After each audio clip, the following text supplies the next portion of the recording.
Hello दोस्तों, welcome to my YouTube channel Kartik exam home. देखिए, जैसे कि आप सभी को पता है कि काफ़ी समय से इलाहाबाद हाई कोर्ट की वैकेंसीज नहीं आई, चाहे वो किसी भी पद पर हों।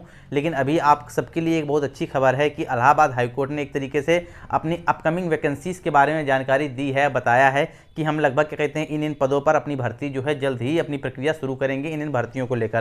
तो वो कौन कौन से पद हैं, उसमें क्या क्या चाहिए होता है, क्या एज क्राइटेरिया चाहिए होता है, क्या आपका क्या कहते हैं आपको एज क्राइटेरिया के साथ में क्या क्या आपको क्वालिफिकेशन होना चाहिए, क्या क्या चीज़ें रहती हैं, कहाँ कहाँ आपकी पोस्टिंग होती है, मैं सारी सारी इस वीडियो में आपको बता दूंगा। देखिए, मार्च में या अप्रैल में, इसी महीने में, मतलब इसी महीने मार्च में या अप्रैल में आपको इलाहाबाद हाईकोर्ट की अच्छी खासी वैकेंसीज आपको देखने को मिल सकती हैं। तो अच्छे से तैयारी कीजिए। जो जो यूपी कैंडिडेट हैं या अन्य राज्यों के भी अगल बगल के राज्य जो हैं, जैसे कि एमपी, बिहार हो गया या राजस्थान हो गया, ये लोग भी अगर क्या कहते हैं यूपी में नौकरी लेना चाहते हैं तो क्या कहते हैं अच्छे से अपनी तैयारी शुरू कर दीजिए। वीडियो देखो, देख लीजिए, तो सारी जानकारी आपको क्लियर हो जाएगी।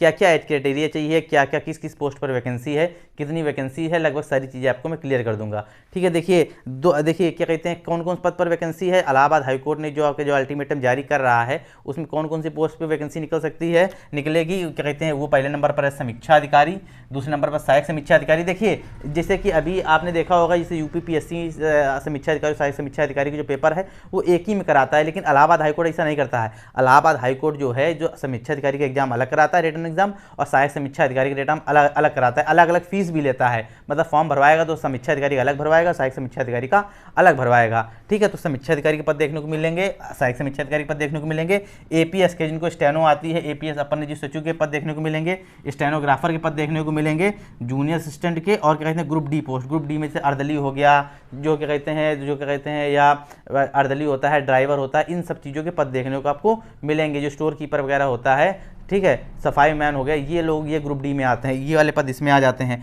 अब देखिए क्या कहते हैं जो समीक्षा अधिकारी की वैकेंसी, देखिए जब आपकी निकली थी वैकेंसी लगभग 2020 में, आपकी वैकेंसी 2021 में आपकी वैकेंसी आई थी। समीक्षा अधिकारी के जो पद आए थे 2021 में आई थी वैकेंसी, दिसंबर माह में पेपर हुआ था और बहुत कायदे से उसकी सुगमता के साथ 2022 में उसकी ज्वाइनिंग भी करा दी गई। ज़्यादा पद नहीं आए थे, कम पद आए थे, करीब क्या कहते हैं समीक्षा अधिकारी के पद भी आए थे और सहायक समीक्षा अधिकारी के पद भी आए थे। लगभग 350 के आसपास एआरओ के पद थे सहायक समीक्षा अधिकारी के, और लगभग 100 के आसपास पद थे क्या कहते हैं समीक्षा अधिकारी के। तो इस बार थोड़ी अच्छी खासी आपको देखने को वैकेंसी मिलेगी। और क्या कहते हैं इसमें आपको चाहिए क्या होता है, देखिए समीक्षा अधिकारी में और सहायक समीक्षा अधिकारी में आपको चाहिए क्या क्या। देखिए, आपके पास क्या कहते हैं हाई स्कूल, इंटर और ग्रेजुएशन होना चाहिए। 3 ईयर वाला, मिनिमम 3 ईयर वाला जो है आपके पास ग्रेजुएशन होना चाहिए। ठीक है, आप ग्रेजुएट होने चाहिए,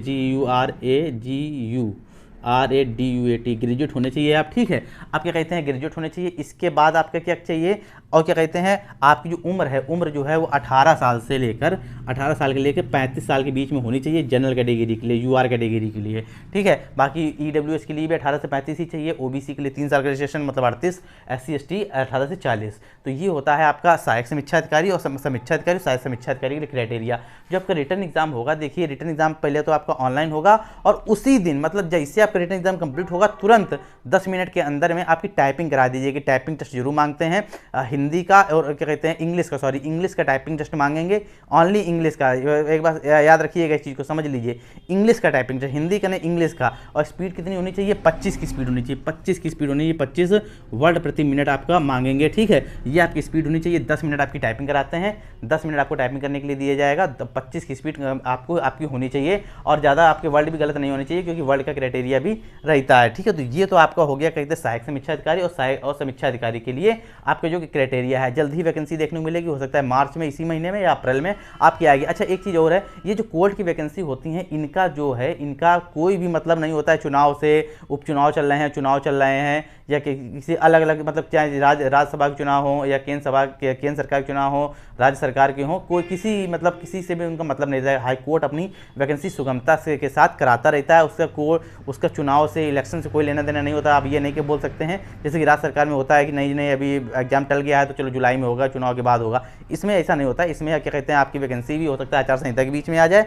कोई प्रॉब्लम नहीं, उसमें आ भी जाती है, आती भी है। कोर्ट जो है न्यायपालिका बिल्कुल अपनी अलग भर्ती कराता है। अब बिल्कुल क्या कहते हैं एक उसका क्राइटेरिया बिल्कुल अलग रहता है, ठीक है। मतलब ना राज्य सरकार से मतलब रहता है, ना ही केंद्र सरकार से मतलब रहता है।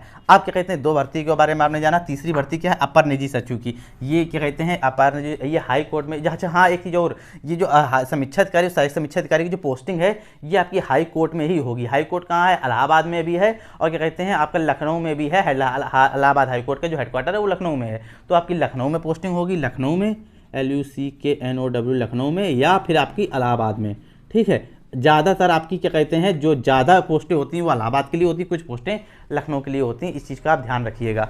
इलाहाबाद और क्या कहते हैं लखनऊ में आपकी पोस्टिंग होगी इन दोनों पदों के लिए।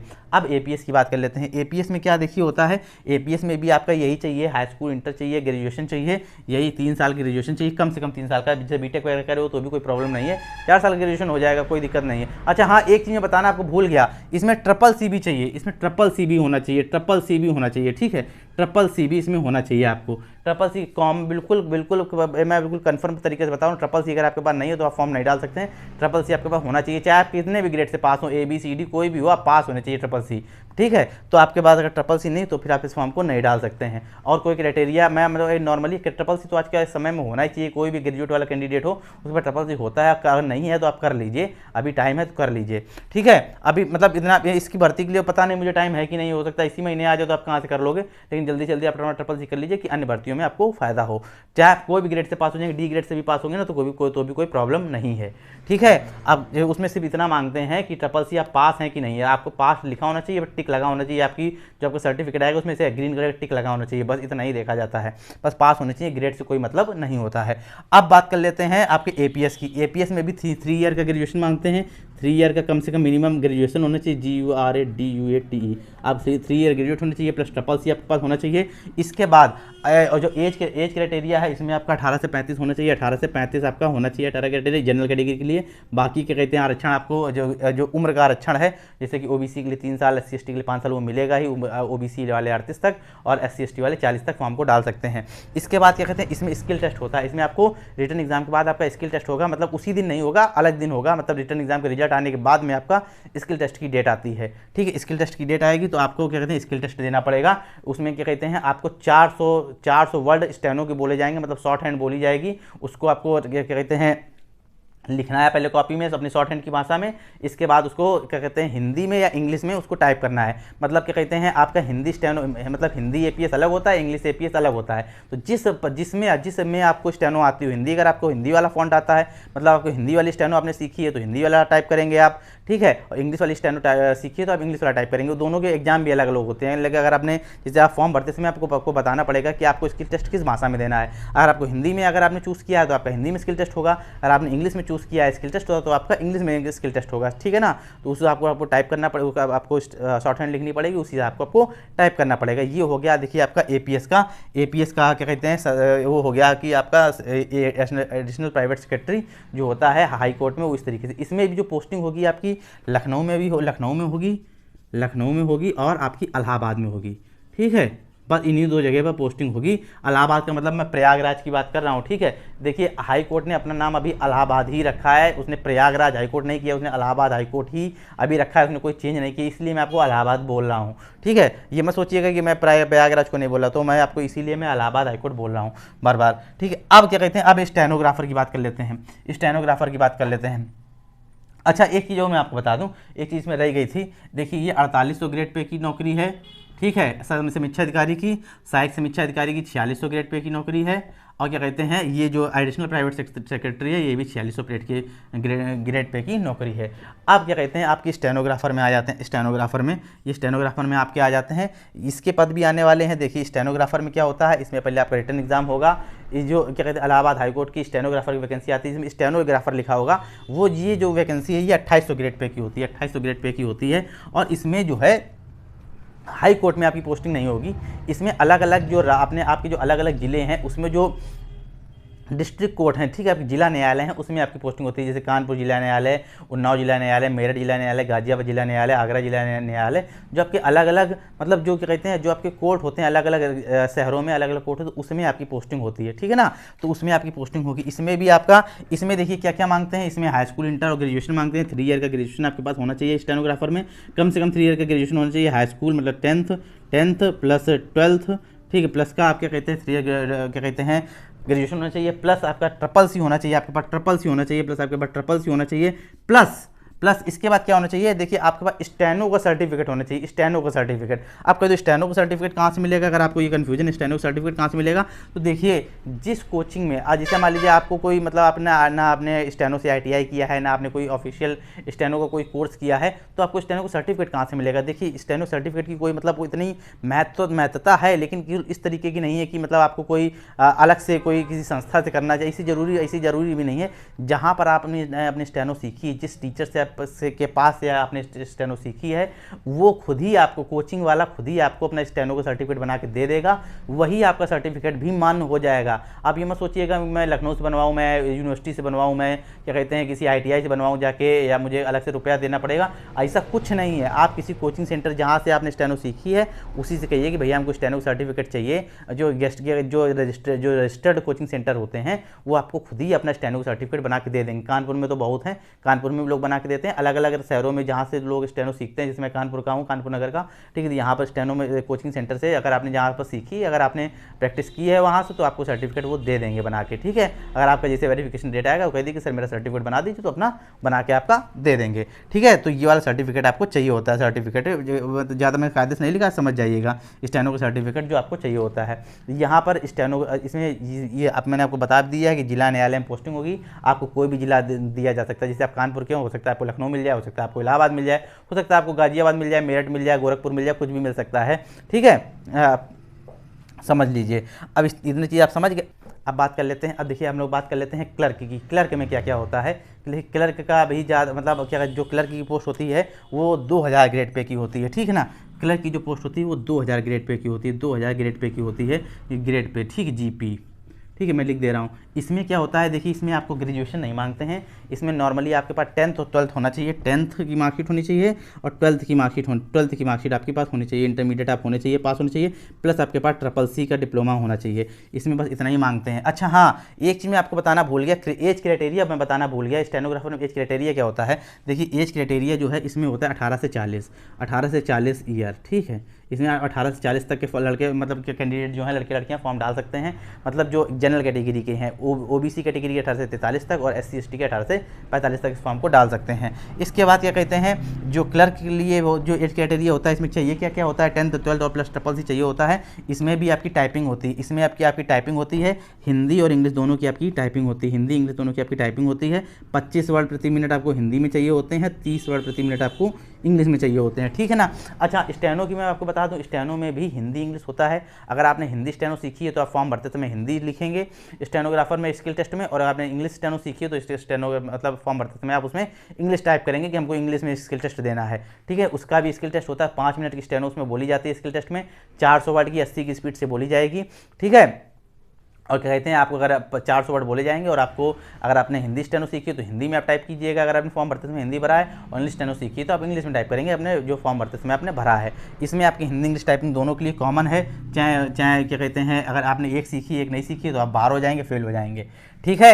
अब क्या कहते हैं, ये देखिए मैंने लगभग बड़ी सारी पोस्टों के लिए बता दिया है। अब ग्रुप डी की भी बात कर लेते हैं कि जैसे ग्रुप डी में देखिए अर्दली पोस्ट आती है, क्या कहते हैं चपरासी की पोस्ट आती है, और क्या कहते हैं मतलब चपरासी में नहीं बोलना चाहिए, प्यून की पोस्ट आती है, और क्या कहते हैं ड्राइवर की पोस्ट आती है, मतलब जो जज के ड्राइवर होते हैं उनकी पोस्ट आती है। जो ड्राइवर वगैरह के लिए ड्राइविंग लाइसेंस वगैरह आपका चाहिए होता है, लेकिन जो मुख्यतः चाहिए होता है वो आपका मतलब हाई स्कूल आपके पास होना चाहिए, ठीक है। आपके पास हाई स्कूल का सर्टिफिकेट आपके पास होना चाहिए, ठीक है। हाई स्कूल आपने पास किया है तो आप इस फॉर्म को डाल सकते हैं। कुछ पोस्टों के लिए ड्राइवर वगैरह पोस्टों के लिए तो उसमें आपका DLB आपका इंपॉर्टेंट होता है, ठीक है। बाकी और कुछ चीज़ें नहीं होती, इसमें भी रिटन एग्जाम होता है, और ड्राइविंग अगर आपने ड्राइवर के लिए फॉर्म डाला है तो आपको ड्राइविंग टेस्ट भी होएगा आपका। बाकी इसके लिए और कोई क्राइटेरिया नहीं चाहिए होता है, बस रिटन एग्जाम में पास करना होता है। तो देखिए लगभग मैंने इसमें सारी चीज़ें मैंने आपको जो पोस्ट इस बार आनी है, जो लग रही हैं अभी इस बार जल्दी ही आने वाली है। देखिए आपके पास बहुत अच्छा मौका है, शायद दोबारा इतना अच्छा मौका ना मिले। 2024 से चुनावी वर्ष है तो अलग अलग वैकेंसीज निकल रही हैं अलग अलग पोस्टों पर। और देखिए जैसे कि अभी मैं आपको एक ऐसा एग्जांपल मैं आपको बताना चाहता हूं। जैसे कि अभी आपने समझ लीजिए, जैसे कि अभी आपने आर का एग्ज़ाम देखा होगा, वो कैंसिल हुआ है, ठीक है। जो आपको फरवरी में एग्जाम कराया था, 11 फरवरी को एग्जाम था, वो कैंसिल हो गया, वो जुलाई में एग्जाम लगभग होगा। तो इतना आपके पास अच्छा समय मिल गया है। जिन कैंडिडेट ने जो कैंडिडेट क्या कहते हैं, जिन्होंने समीक्षा अधिकारी, सहायक समीक्षा अधिकारी का फॉर्म डाला था यूपीपीएससी के थ्रू, देखिए उनके पास ही बहुत अच्छा मौका है, क्या कहते हैं, हाईकोर्ट में समीक्षा अधिकारी, सहायक समीक्षा अधिकारी बनने का। और सबसे बड़ी बात, उनको इतना अच्छा मौका मिला है पढ़ने के लिए, क्योंकि जुलाई में उसका एग्जाम होगा, तो आप और प्रैक्टिस कर सकते हैं। तो जुलाई के बाद ही लगभग, जुलाई के लगभग अगर अभी मान लीजिए इस महीने या अगले महीने वैकेंसी आती है, जैसा कि सुनने में आ रहा है, तो आपके पास वही जुलाई अगस्त के आसपास आपको जो है एग्जाम होगा। तो आपके पास इससे अच्छा सुनहरा मौका कभी मिलेगा, कब मिलेगा पता नहीं। तो अभी आपके पास मौका है, टाइम मत बर्बाद करिए, अपना क्या कहते हैं, अपने टाइम को यूटिलाइज कर लीजिए, क्योंकि टाइम ख़राब हो जाएगा, फिर आपको पछताना पड़ेगा, और फिर पछतावा बहुत ख़राब होता है। इस चीज़ को आप समझ के चलिएगा। तो आपके पास अभी बहुत अच्छा मौका है, अभी तैयारी करना शुरू कर दीजिए। जब फॉर्म आएगा तब भरेंगे, तब तो भरेंगे फॉर्म, लेकिन अभी फॉर्म आने का इंतजार मत करिए, अभी से तैयारी करिए। जी, जिसमें क्या कहते हैं, लगभग इसमें समीक्षा अधिकारी का, जैसे मैंने आपको बताया, समीक्षा अधिकारी, सहायक समीक्षा अधिकारी का बिल्कुल इस तरीके से पेपर नहीं होता है जैसे कि यूपीपीएससी का होता है। इस तरीके से नहीं होता है। इसमें इंग्लिश भी आती है, हिंदी, क्या कहते हैं, मैथ भी आती है, थोड़ा उसमें सब कुछ आता है। जैसे मान लो सिर्फ जीएस और हिंदी नहीं आती, उसमें सब कुछ आता है हाई कोर्ट में, ठीक है ना। और तुरंत टाइपिंग होती है। तो लगभग सारी चीज़ें आप सीखिए। टाइपिंग अगर आपने नहीं सीखी है तो आप टाइपिंग सीखना शुरू कर दीजिए। और टाइपिंग के लिए भी मैं आपको बता दूं, देखिए मैंने टाइपिंग के लिए भी अलग अलग वीडियो बना के रखे हुए हैं, लेकिन मैं आपको रियलिटी बता दूं, अगर आपको मान लीजिए आपके पास क्या कहते हैं सिस्टम नहीं है, कोई कंप्यूटर नहीं है आपके घर में, आपके पास लैपटॉप नहीं है, नहीं अफोर्ड कर सकते हैं, कोई बात नहीं, कोई प्रॉब्लम नहीं है। देखिए 150-200 रुपये का एक कीबोर्ड आता है, ठीक है, कनेक्टर आता है, लेके अपने मोबाइल से ही आप टाइपिंग सीख सकते हैं। अपने मोबाइल को ही रख लीजिए, उसको लैपटॉप बना लीजिए।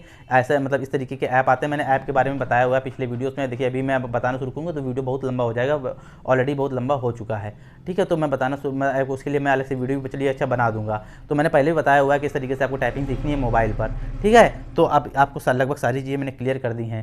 टाइपिंग अभी से नहीं सीखी, सीखनी शुरू कर दीजिए। और अगर कोई भी कन्फ्यूजन हो इस भर्ती को लेकर, कोई चीज़ पूछनी हो, कोई चीज़ मैंने हो सकता है ना बताई हो, रह गई हो, आपके मन में कोई डाउट हो, तो उसको आप पूछ लीजिएगा, कमेंट में पूछ लीजिएगा, मैं कमेंट उसका आंसर दे दूंगा। अगर मुझे लगेगा कि आपका सवाल इतना जेन्युइन है कि उसके लिए अलग से वीडियो बना देना चाहिए, तो मैं उसके लिए अलग से वीडियो बना दूंगा, ठीक है। लगभग आपको सारी जानकारी मैंने दे दी है। क्या कहते हैं, जरूर आपको जानकारी जरूर पसंद आई हुई होगी, ऐसी उम्मीद करता हूं मैं। अगर क्या कहते हैं वीडियो आपको अच्छा लगा हो, यूज़फुल लगा हो, समझ में आया हो, ठीक है, सारी चीज़ें समझ में आ गई हो, तो वीडियो को जरूर लाइक जरूर कर दीजिएगा। चैनल को सब्सक्राइब नहीं किया है प्लीज़ सब्सक्राइब भी जरूर कर दीजिएगा, ताकि सरकारी नौकरी से जुड़ी जितनी इंपॉर्टेंट अपडेट हैं वो समय समय पर आपको मिलती रहें। और दूसरी चीज़ एक और, मैं क्या कहते हैं इस चैनल पर क्या कहते हैं यूपी पुलिस का जो अभी एग्जाम होने वाला है, री एग्जाम होने वाला है, यूपीपीएससी आरओ का जो री एग्जाम होने वाला है, या और क्या कहते हैं जो हाईकोर्ट की वैकेंसी है इसका जो री एग्जाम होने वाला है, टेक्नीशियन का, एएलपी का, मैं सारी तैयारी आपके इस चैनल पर कराता हूँ। तो क्या कहते हैं बने रहिएगा, जुड़े रहिएगा। इसको कोई भी जानकारी भी छूटेगी नहीं, सरकारी नौकरी से जुड़ी हुई जितनी भी जानकारी समय समय पर आपको सब मिलती रहेंगी।